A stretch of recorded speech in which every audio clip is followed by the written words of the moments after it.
So good. Gabby, welcome to Spark TV. Thank you. Thanks, honey.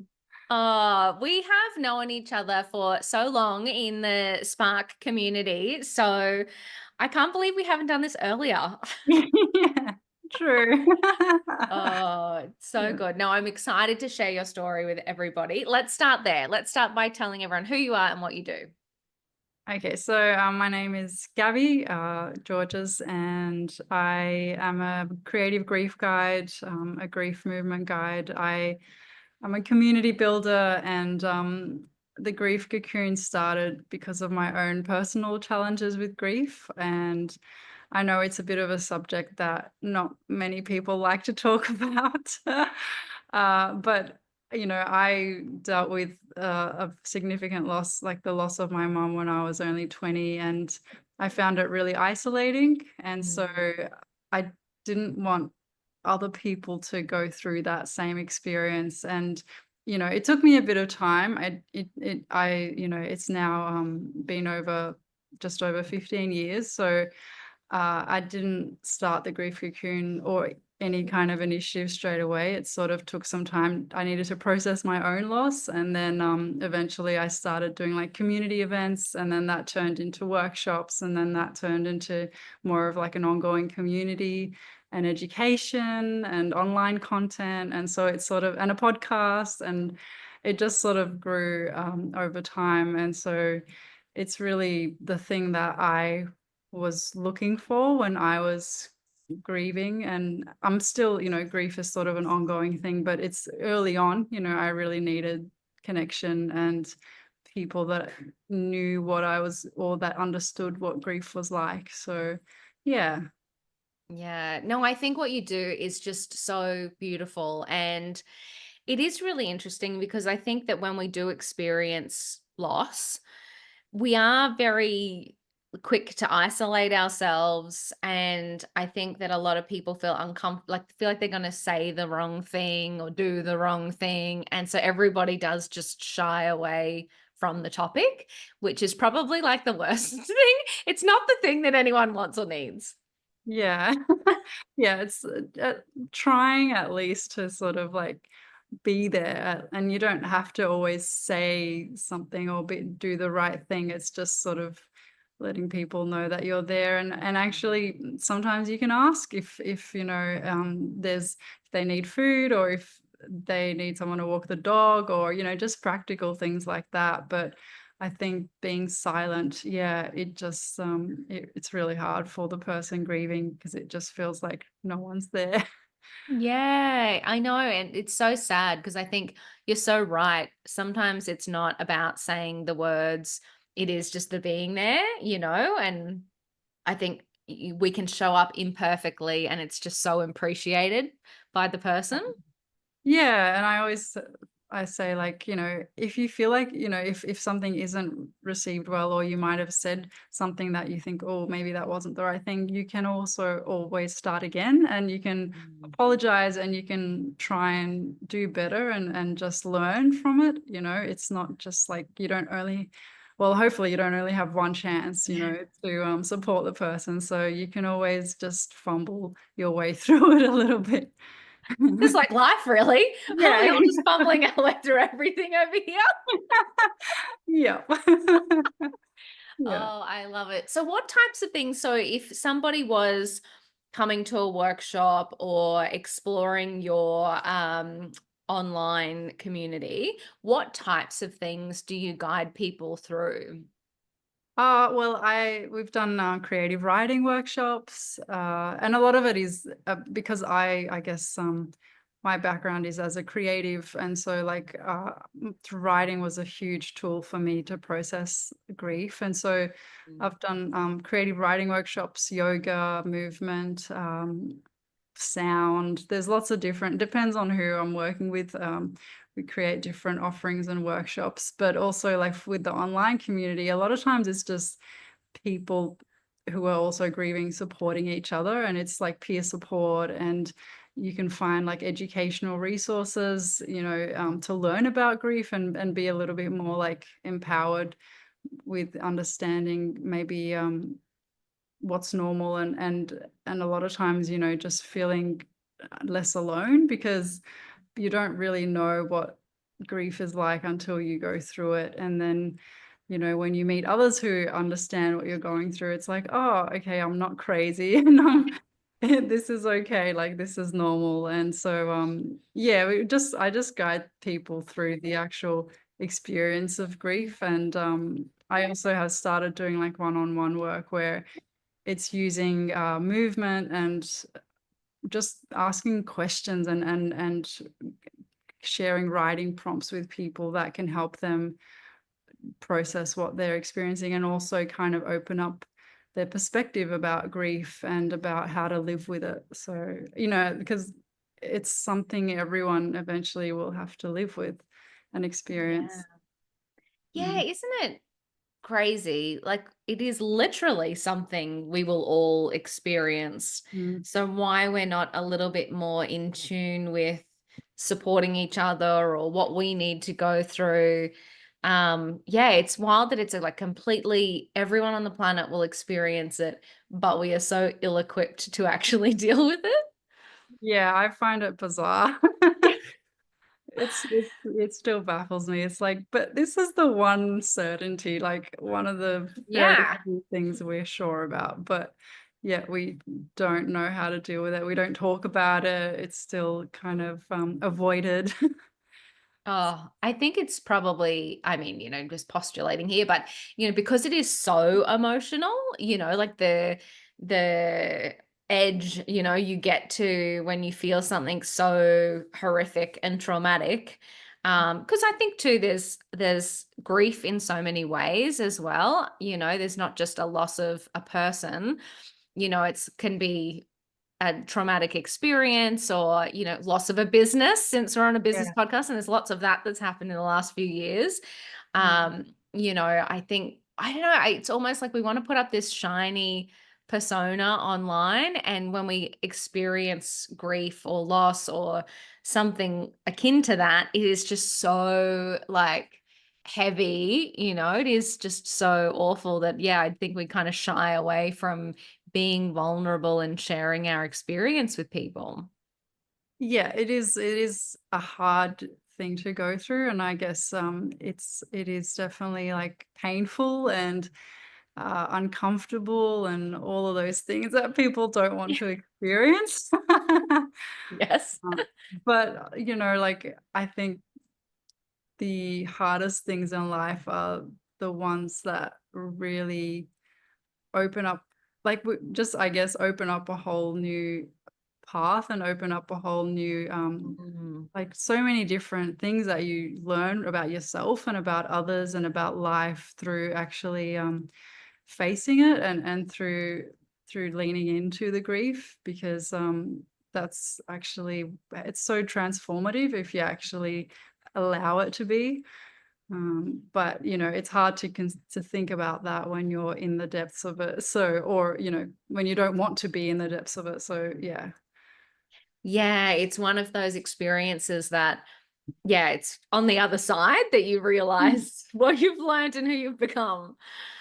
Yeah. And I Yeah. think that's why it's so incredible the work you do, because we need a guide sometimes, we need a little hand holding as we walk through this process.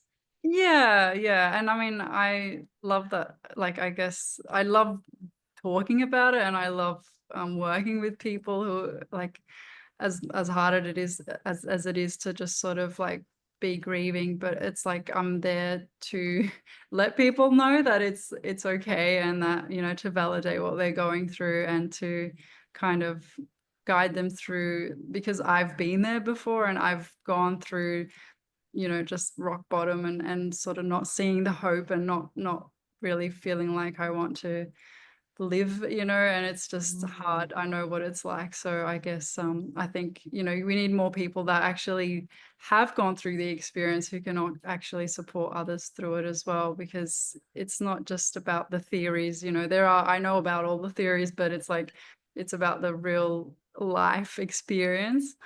So you can't really replace that in terms of like supporting people. Yeah. Yeah. How do you go about, so you've obviously have a lived experience. You're so, passionate about supporting people through this stage. This is such a human experience. How do you go about then making a business out of it? So has Yeah. that been tricky? Yeah, look, I don't know. I wouldn't say that I've been like I've been kind of like amazing at it because in the Nah, don't worry, beginning, none of us are. but in the beginning, I couldn't even I'd bring myself to like charge anything. I was just running free events, not super regularly, but I was just doing it. I started with once a year, and it Yeah. was just like you can donate if you want like a gold coin donation.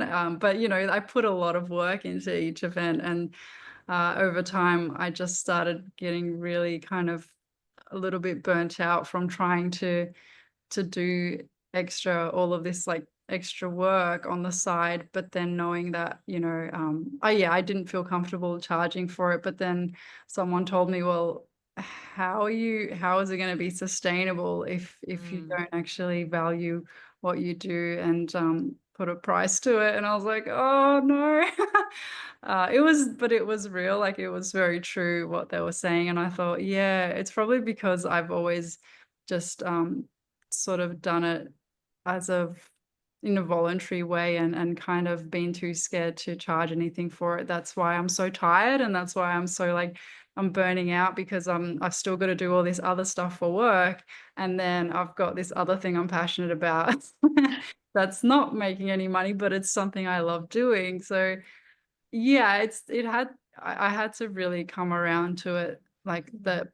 the realization that, if I don't charge anything, then I can't sustain it and I can't keep putting all the time and energy that it needs. So Mm, but it sort of initially like happened very organically where, it was just people that within my social circle, found out about it, and then they're like, "Oh, this sounds great. Can you do a workshop here? Can you run this there? Can you like do this talk?" And so it was really great in that sense. But I'd also have like in workshops, like I'd also have people show up that, I just didn't know.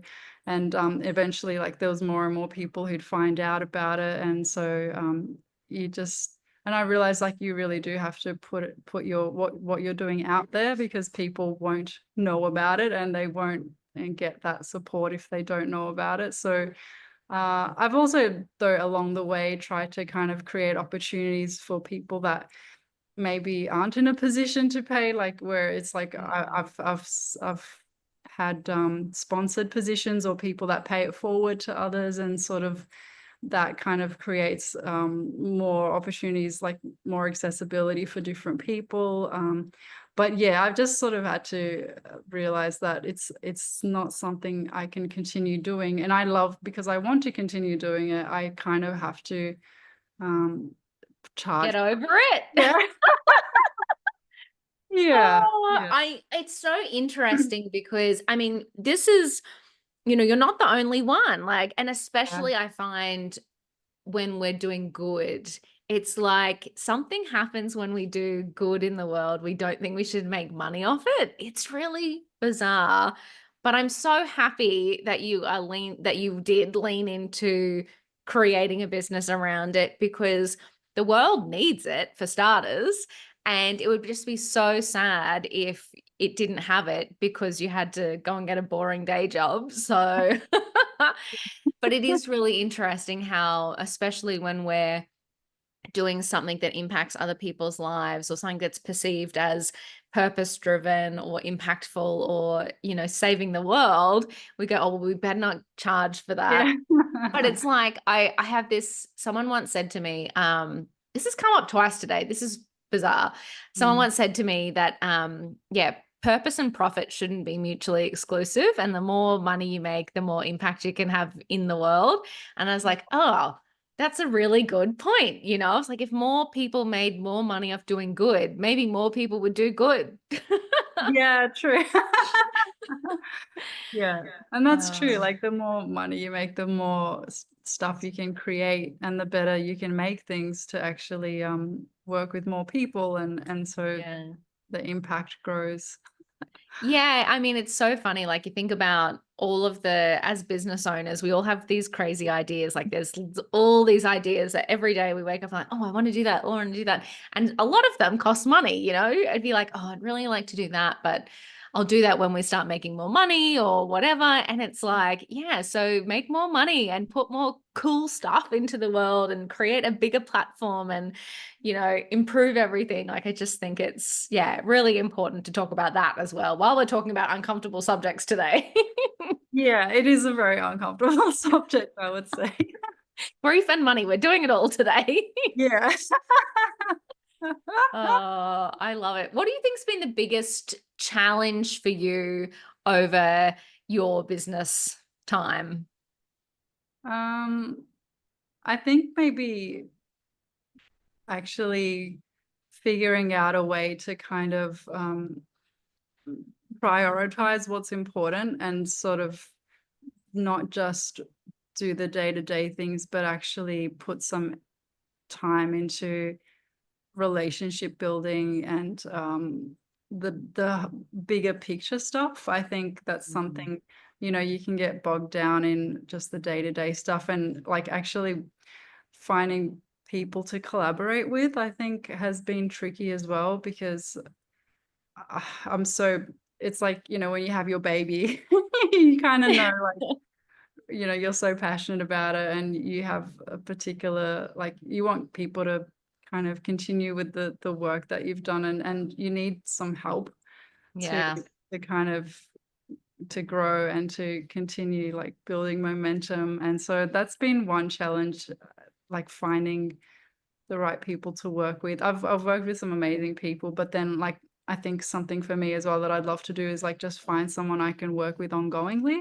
Yeah. I've worked with people for short-term projects, and so like that's been a lot of fun, but then I think, I can't, always be the one to sort of Yeah. maintain the business and to kind of do the social media and then do this and that and build relationships. And so yeah, I think that that's been and at the moment that's something I'm thinking, yeah, I really need to like actually develop some sort of like ongoing collaborator or partner to actually do this with. um Wow. It's so true. Like, I was thinking about it as I was doing my like yearly planning, the prioritization. Like, I'm the same. Like, I sit down in the morning and I write down the list, and I'm like, already there are not enough hours to do everything that you put on this list. And then you have those moments where you're like, I'm not doing anything big. Like, I'm not moving the needle. I'm not working on that product idea I had or the whatever. So I totally agree with you that you've got to carve out the time or find a collaborator or do like really find a way to like do the big things that are going to make a big difference in the business. yeah, and I think I'm sort of this year thinking I really need to sort of like not just, because I gather feedback from people, and then it's like, oh yeah, I'll put that on the list, and Yeah. it's like, oh, there's, I haven't actioned that, and I need sort of time and space to actually put things into action, and to create those things that people are asking for, and that they need, and not just put time into like just the everyday maintenance things, which can take up a lot of time, and they are time consuming. But yeah, so and I think, yeah, there's so much to that, but it's hard to, you got to sort of balance that out, like maintaining the everyday stuff and then also like putting time into the long term stuff of Yeah. building connections and yeah. Yeah, because there's like so much that you kind of go, it's not going to reap rewards today or tomorrow. Like, Yeah, but yeah, it's stuff that if you don't do now, it won't reap rewards in like a year or a few years' time. yeah, Yeah, it's really tricky, isn't it? yeah. And I Especially think, when your to-do list is screaming and you're like, I haven't posted on social media all week. yeah, yeah. Oh, social media, that's it's like a whole Oh, job by itself. yeah.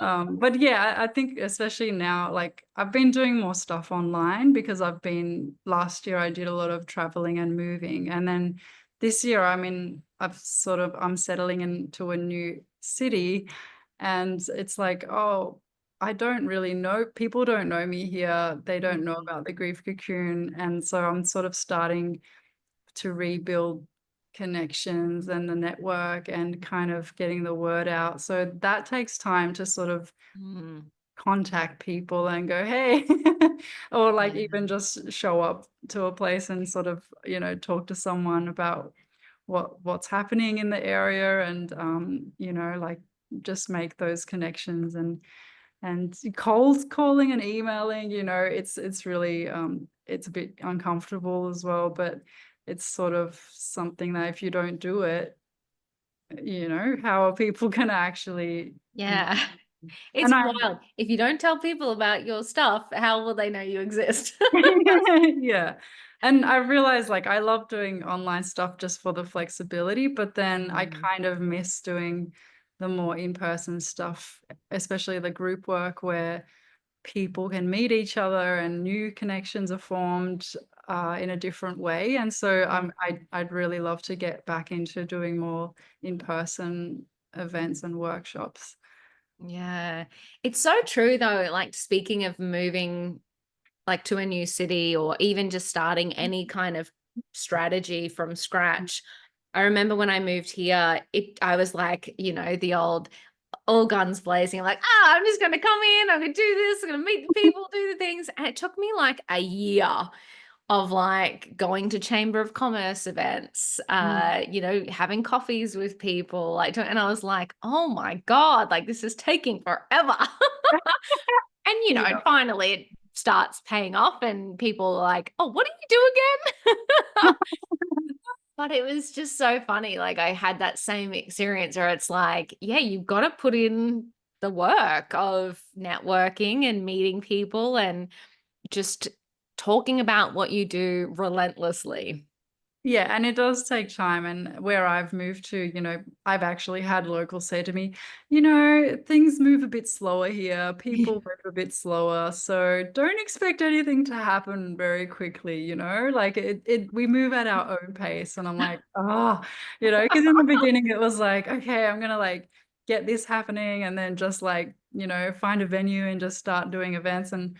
But then, yeah, I think I've realized like, oh, okay, I need to slow down and take my time and actually build those relationships, build rapport with people, because it really is a small place. So like people are they prefer to like know you in person and make those real genuine connections. And so yeah, that's why, yeah, I sort of thought I had to take a step back and be more patient. And I thought, okay, let me not try and force this and burn bridges I haven't even built. So I Yeah. have to like slow down and do it step by step, I guess. Yeah. Yeah. And it's so true. Like even the idea of the volume of people, like being smaller towns, you kind of go, oh, it's not going to be the 100-person or the 50-person thing that I am used to.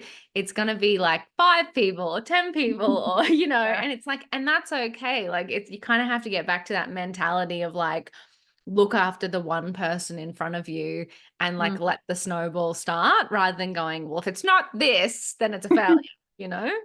Yeah, yeah, it's going back to like the real personal connections. And yeah, it's not about the volume, as you said, it's more about the quality of connections and the Mm. quality of things that you do, and um smaller scale. So yeah. Yeah. Yeah, and I do find too that, and I don't know if it's a resurgence because of just the way of the world right now, but word of mouth, like have been blown away in the last few months about how people have said, "Oh, I found out about you through blah," and I was like, "So not the thousands of dollars that I spend on ads? You found out because you just talked to one person?"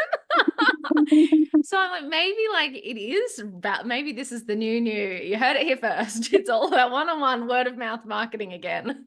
Yeah, I think there's something in that, especially like after COVID. And I think you know, people are a bit more, like, hesitant to go to, like, large events, and so Mm, well, I know in Melbourne, for example, like, some events just basically cancelled, like festivals and stuff, because yeah.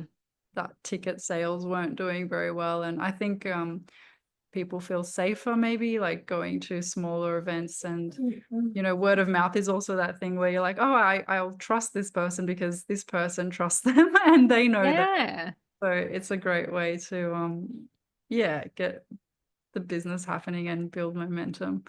Yeah. Oh, I love it. I love it so much. You are the best. Now, I always love to wrap up these podcasts with one last piece of advice. Mhm. So, reflecting on your time in business, what would be a piece of advice that you would give to another woman on her business journey?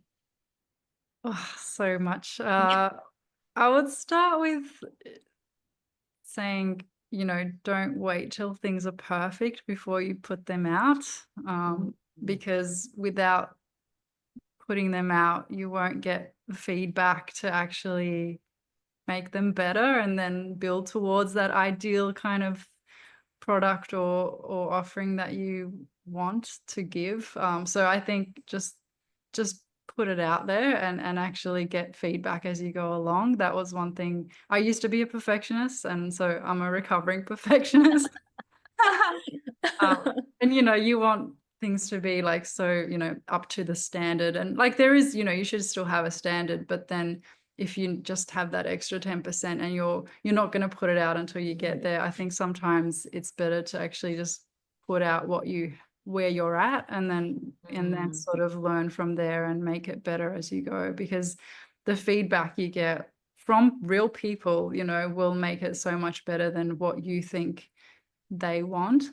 So, that's one thing, and just just do one thing every day, like, whether it's, you know, you don't need to, like, maybe 1 to 3 main things that you have every day that you do, even if you've got other stuff happening, but, like, I think consistency is the main thing, and persistence.